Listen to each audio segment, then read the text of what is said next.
So great to have you along, church, as we continue our series looking at the book of Philippians. And Tim Hansel, in one of his books, tells a story about an 82-year-old man that had read one of his books. And this man was a retired pastor, had been a pastor for decades, and he had developed skin cancer, had 15 skin operations.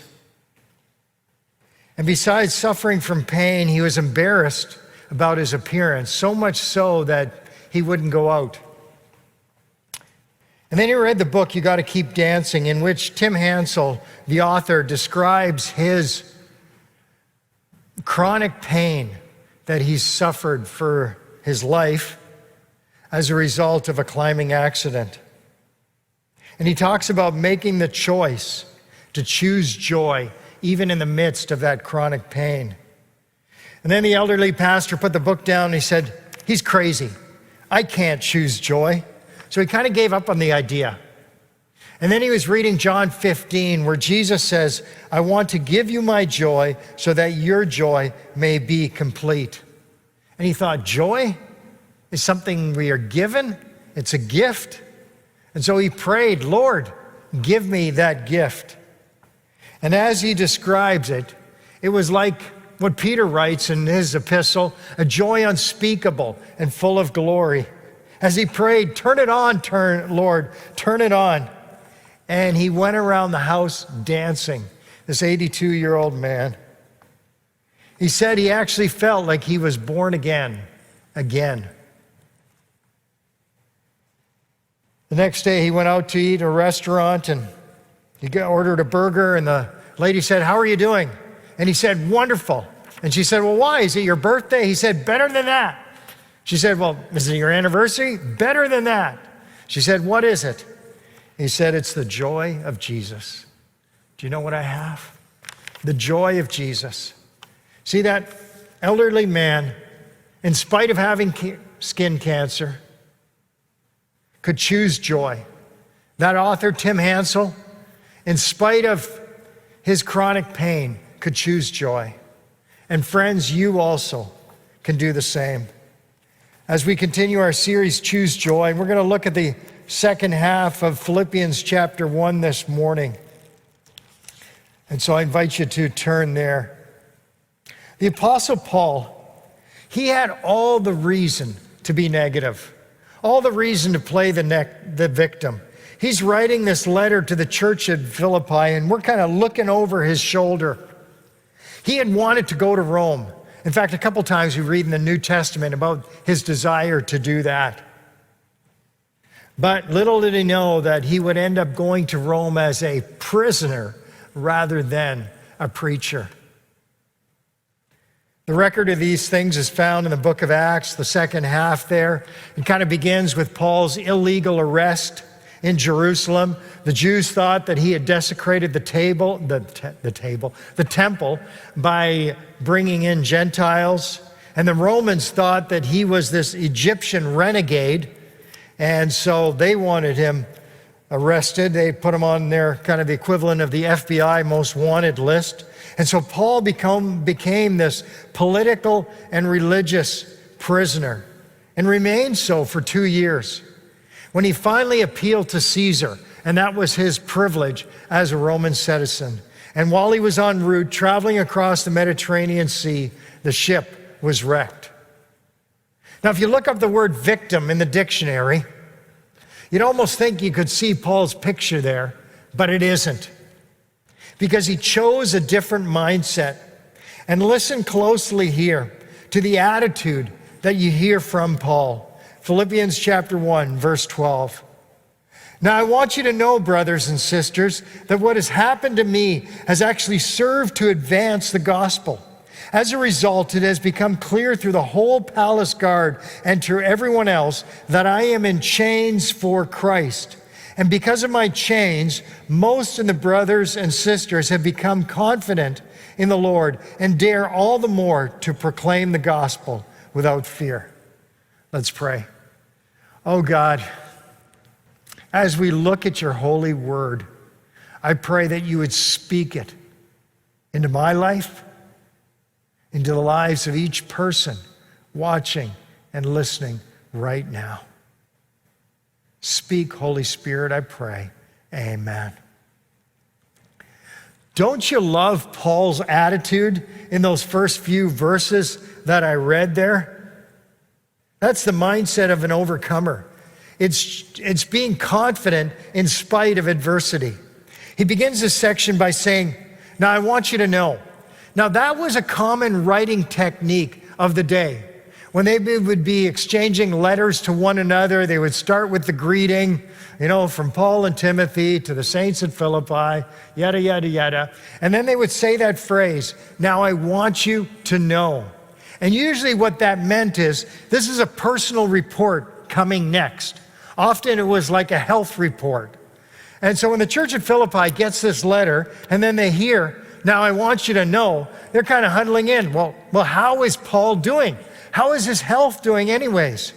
This is what he writes. Now I want you to know, brothers and sisters, that what has happened to me has actually served to advance the gospel. Say what? He's not saying anything there about his health or his well-being. He's just talking about the gospel. How are you doing, Paul? Well, it depends.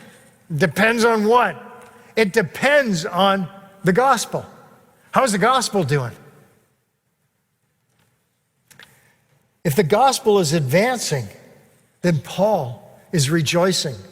As Michael DeFazio says, if the gospel is advancing, Paul is dancing. He doesn't care about his own concerns as much as is the good news advancing. He views everything through this gospel lens, which is quite amazing. He's rejoicing at what God is doing rather than complaining about his own circumstances. Now, he's in Rome. He's under house arrest. He is chained to a Roman guard 24/7 with an 18-inch chain. And they switch guards out every 6 hours. And so, as I just read there, Paul sees this as an opportunity for the gospel.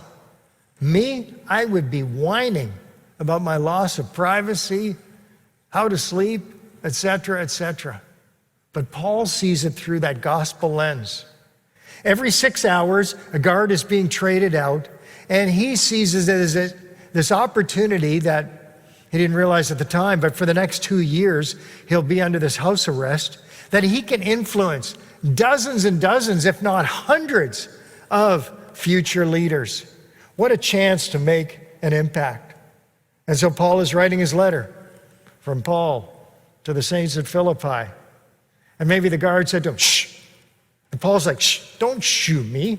I'm writing the Bible. Hey, Andronicus, by the way, do you believe in God? Do you trust him? And have you heard about some of the other guards? Caesarius, Nicodemus, how they have placed their personal trust in Jesus Christ? Andronicus, are you interested to learn more about Jesus? I can't imagine all the conversations that Paul had with his prison guards. What an attitude of confidence in spite of this current adversity, being chained to a Roman guard. So let me ask you, friends, church family, how is your attitude in this time period? Perhaps you feel chained because of the lockdown and the restrictions. Perhaps you thought your life would go a certain way, but now it hasn't. Will you surrender and submit your plan to his plan? Can you trust him? Pain is inevitable, misery is optional, but joy is a choice. See, the negative mindset says, I need certain things. I need certain things in place before I can be happy. I need the certain person to do that. I need the certain circumstance to be overcome. But the positive mindset, on the other hand, believes that happiness can be chosen now, that we don't require external proof, because joy is an inside job. It's recognizing that I can see God at work in the midst of hardship, and I choose joy now. not waiting for a future event or a circumstance or a person.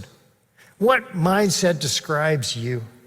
The mindset of an overcomer is confident no matter what the uncertainty or adversity. Let's keep reading. Verse 15. It is true that some preach Christ out of envy and rivalry, but others out of goodwill. The latter do so out of love, knowing that I am put here for the defense of the gospel. The former preach Christ out of selfish ambition, not sincerely, supposing that they can stir up trouble for me while I am in chains. But what does it matter? The important thing is that in every way, whether from false motives or true, Christ is preached, and because of this, I rejoice. What an attitude again, eh? You want the mindset of an overcomer? Don't allow others to ruin your joy. Like I said, Paul is chained 24/7 to a prison guard. And that motivates other Christians to be more bold. And that's a good thing. But he says there in verse 15 that other people, other Christians, they're jealous. They're envious of him. And they begin preaching Christ out of an improper motive. They see it as a competition, and no doubt they're trying to get underneath Paul's skin. What is his response there? Verse 18, but what does it matter? It's like, meh, so what? How could Paul have that kind of an attitude? Well, I think verse 16 is the key. When he says, the latter do so out of love, knowing that I am put here for this defense of the gospel. Put here. That word in the Greek, kemai, means to be laid down, to be placed, to be set, situated, solemnly appointed, destined. Do you catch that? That Paul realizes it's not just his misfortune or his poor choices or fate or anything else that got him in that Roman house arrest, but rather it is God's sovereignty that has placed him there. He says, I am put here. And when you have that kind of attitude, you're not going to play the victim. You're not going to get all bent out of shape because of other people attacking you. It's recognizing that God has a purpose in all of this. What about those who are trying to ruin him? He says, what does it matter? The important thing is Christ is preached, whether from impure or honorable motives or not. What an attitude. Not to let others ruin his joy. What about you? Because critics, like circumstances, can be real joy stealers, can't they? But Paul isn't letting either of them steal his joy. For Paul, joy is connected with the advancement of the gospel rather than a physical condition or the responses of other people. It was firm in spite of the circumstances that were against him. Paul could be joyful no matter what, whether it was the goodwill and love of some people or whether it was the rivalry and the envy of other people. And so I say, friends, don't let personal attacks personally hurt you. Because hurt people are going to hurt you. That happens in life. But your joy is something more substantial than their opinion of you. We often care so much about what others think of us. And I'm not saying don't care. I'm just saying care far more about what Christ thinks of you and put Christ at the center of your life. And then the people-pleasing will subside. And you'll be delivered from the preoccupation with other people's opinions. And they won't ruin your joy. Let's keep reading. Next paragraph. Yes, and I will continue to rejoice, for I know that through your prayers and God's provision of the Spirit of Jesus Christ, what has happened to me will turn out for my deliverance. I eagerly expect and hope that I will in no way be ashamed, but will have sufficient courage so that now, as always, Christ will be exalted in my body, whether by life or by death. For me to live is Christ, and to die is gain. If I'm going to go on living in the body, this will mean fruitful labor for me. Yet what shall I choose? I do not know. I am torn between the two. I desire to depart and be with Christ, which is better by far, but it is more necessary for you that I remain in the body. Convinced of this, I know that I will remain, and I will continue with all of you for your progress and joy in the faith, so that through my being with you again, your boasting in Christ Jesus will abound on account of me. Want to have the mindset of an overcomer? Be hopeful in the midst of uncertainty. Don't you love Paul's hopeful attitude here? His future is so uncertain. He's chained to this Roman guard. And the Romans didn't value life, nor did they practice fair trials. Like a candle getting blown out, Paul's life could be just extinguished in an instant.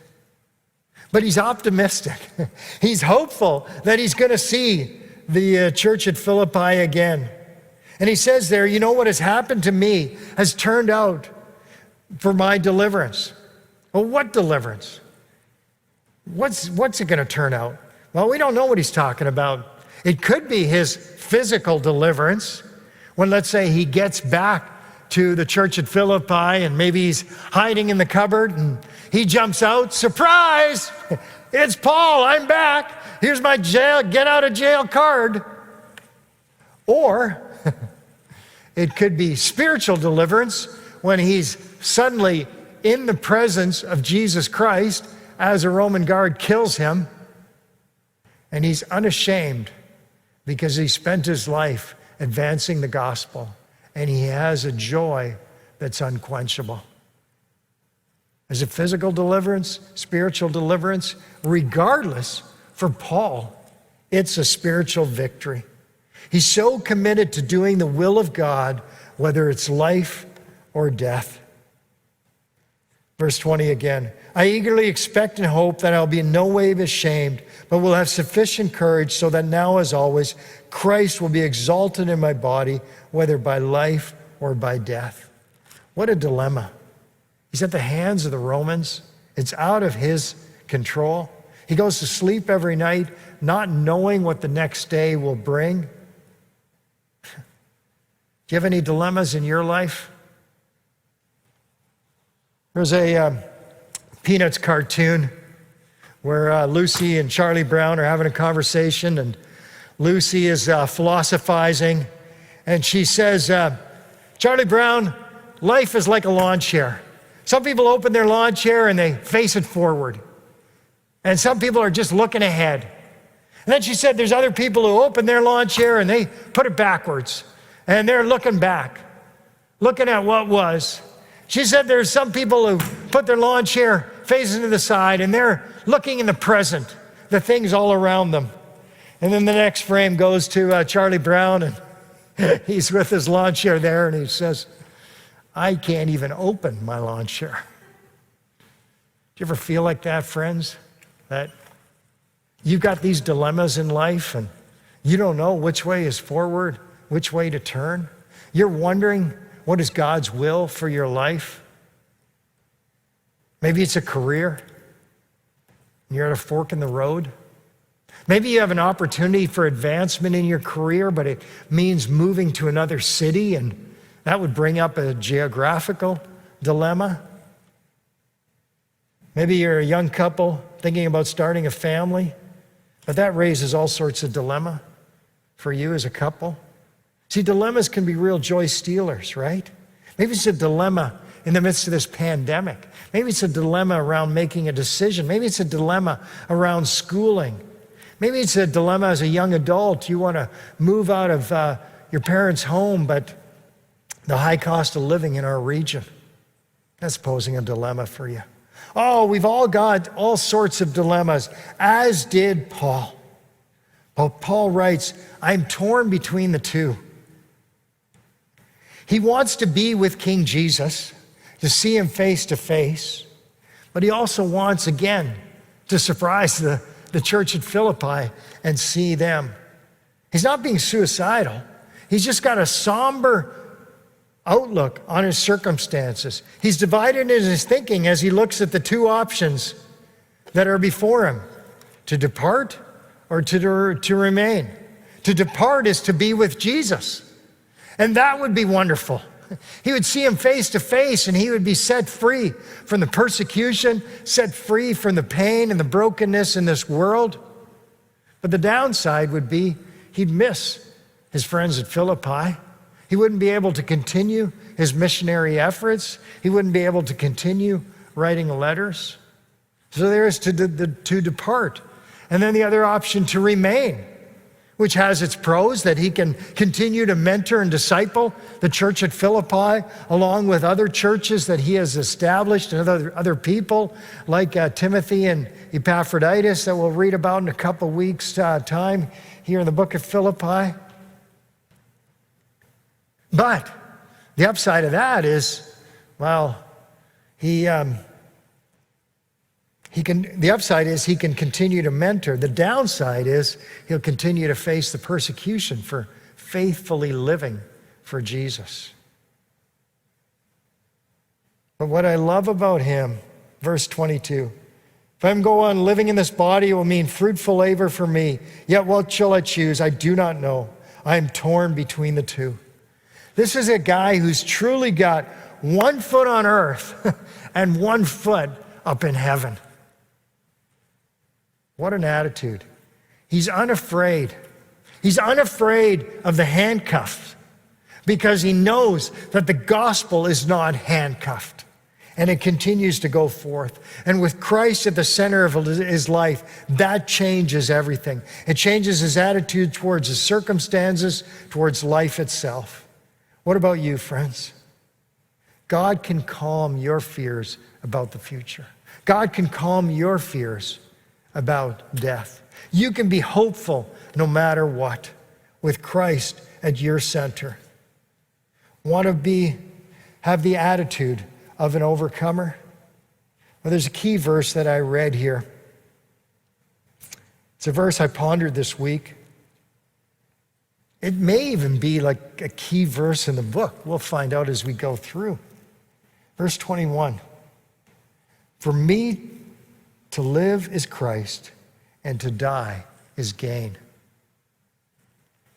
Wow. That must have confused his captors, right? Shh, Paul. Hey, I'm busy writing. Hey, I'm going to put the sword through you. For me to live is Christ, to die is gain. You can imagine the conversations at the coffee break time, like, I want to kill Paul. He makes me so mad. But I can't kill him because, well, if he dies, he gains. We don't want this guy to gain. We want him to lose. But that's Paul's attitude. For me to live is Christ, to die is gain. That he's content because he knows that Christ is central. Paul is anticipating death, but he's not afraid of it. But because even though he's in prison, and they have, in a sense, taken all his external freedoms, whether friends, whether his ministry, his privacy, etc. But the most valuable things, the most important things, are the things internal. And that they couldn't steal. His purpose for living. What a great attitude to adopt. For me to live is Christ, to die is gain. We live in a society that's just scared of death, right? And now we're talking about it more because of the pandemic. And we all have become experts on the vaccines. And Pfizer, oh, I don't like that one. Moderna, not as good. Oh, AstraZeneca, oh, Rick got that one. You don't want it, you know. Where do we get our advice? We don't have advanced degrees in science, but Facebook, social media.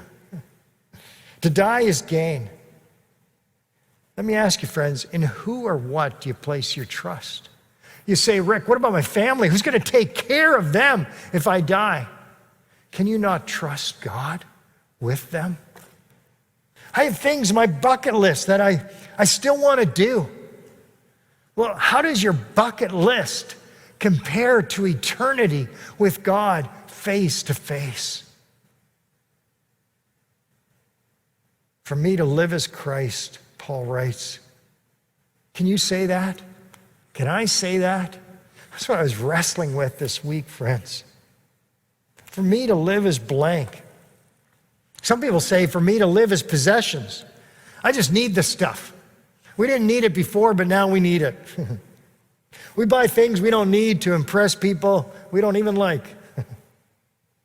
We try and keep up with the neighbors, but then they refinance. Is it stuff that's going to bring you happiness? Or some people say, for me to live is popularity. That your happiness depends on the number of likes you get or the number of followers you accumulate on social media. And you connect your happiness with the opinions of others. But is that long lasting? Or other people say, for me to live is pleasure. If it feels good, do it. I wonder if our society, post-pandemic, if this is going to become a real phenomena for us. I don't know, I just wonder, like summer of 2021, is it going to kind of be like the summer of 1967 or 1969? Kind of the 2021 version of sex, drugs, and rock and roll? Other people say, for me to live is success. I got to get to the top. I want people to look on me and know that I've succeeded. I made it. I reached the pinnacle. But what does success mean? What does it look like for you? As Stephen Covey says, what if you climb the ladder of success only to find out at the top of the ladder that your ladder was leaning against the wrong wall? See, all of these things are could be summarized by the word self. For me to live is self. And like I said, I struggled with this verse this week. To live is Christ, to die is gain. I don't want to die. Yeah, I got the AstraZeneca, and every news clip about blood clots kind of, causes me to perk up. And there's things that I still want to accomplish in life, and then I feel guilty because I think, who am I to dethrone Jesus and think that I should determine the duration of my life? And then I think, is Christ the center of my life? And why do I dethrone him so easily? Am I completely sold out for him? What is your purpose for living? See, it's really easy to give first-rate attention to a second-rate cause. Life won't be judged by its duration, but by its donation. What are you giving your life for? I say invest your life in something that's just bigger than yourself.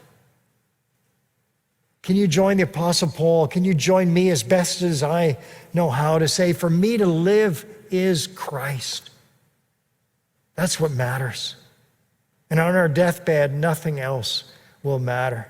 With Christ at the center, it changes us. It changes our attitudes. With Christ at the center, it changes our attitudes towards others. Can you say, Jesus is the center of my life, and then you don't give in to that disease of pleasing other people? That you care less about what your friends say or what your followers want or what your family feels. It's not that you don't care, but you're just more preoccupied with Christ and his plan and his pursuit for you. With Christ at the center, it changes our attitude towards circumstances.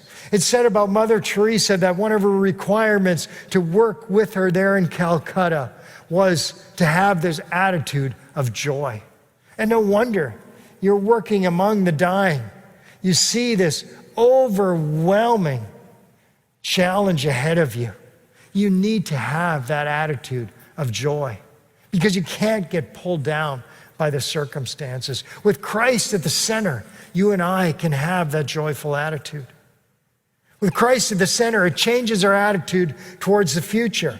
It doesn't matter whether we live or die. It doesn't matter how long our life is going to be. We're not going to be obsessed with dying because, like Paul, we say to live is Christ, to die is gain. And rather than thinking about dying, we're thinking about living and living each day like it matters as a gift from God because our life is for Christ. Friends, you have one life to live. Will you live it for God? Will you make it count? Today on Pentecost Sunday, will you commit yourself back to God or commit yourself for the first time to God because he makes life worth living?